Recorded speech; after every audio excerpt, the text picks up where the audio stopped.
తెలవారు జాముల్లో వెంకటరమణ తండ్రి సుప్రభాతము చేసెను సిరులే రమణ.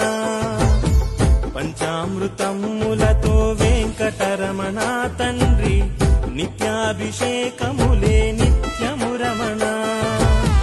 వజ్రమకుటంబుతోను వెంకటరమణ తండ్రి శంకు చక్రధారుడవే తిరుమల రమణ.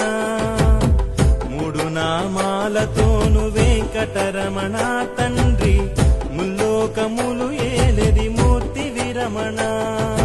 వెంకటరమణ తండ్రి వెంకటరమణ తిరుమల తిరుపతి రమణ సంకటహరణ చరణ భక్తులను బ్రోచేటి తిరుమల రమణ.